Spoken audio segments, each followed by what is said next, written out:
assume that Jadeveon Clowney is healthy and able to go. How unique do you think it is that you have Jadeveon Clowney and Myles Garrett? I mean, those are two guys that are among the most athletic and explosive defensive ends, just as far as sheer athleticism goes in the NFL. Well, yeah, and that's why those guys were the number one overall picks in their respective years, which doesn't happen all that often with defensive guys because usually that top spot is reserved for a quarterback. So to get that honor and that distinction of being picked number one overall in the entire draft, that those are pretty lofty standards there. So it is cool that they have these two guys on the ends. I think they will complement each other very well. I think they have some differing skill sets. They bring some things to the table. Jadeveon Clowney sets the edge extremely well.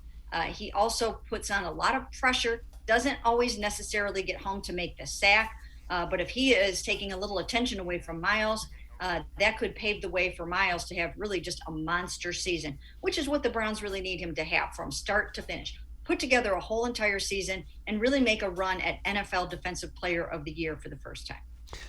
Do you think we kept hearing versatility? Does that allow Joe Woods to do some unique things? And do you think they start working on those kind of things now? You know, this might be what we do against a personnel grouping like this. Oh yeah, they started to work on it already during the mandatory mini camp, and then some of the guys did stuff like that during the OTAs in the 2 weeks before that. And yes, Jadeveon Clowney does have that versatility, as do many of the other guys. But Jadeveon can pop inside, as can Myles. And then you've got Malik Jackson, who can play on the outside and in some ways almost has the body type of a defensive end. So you can move these guys around. You're never really going to quite know exactly where they are, especially on third down. And that is also a down where Myles Garrett, if he identifies a weakness on the offensive line and sees a matchup that he likes, he's got the authority to say, hey, I want to play over that guy. So, you know, he can be either inside position, he could be on the left, he could be on the right.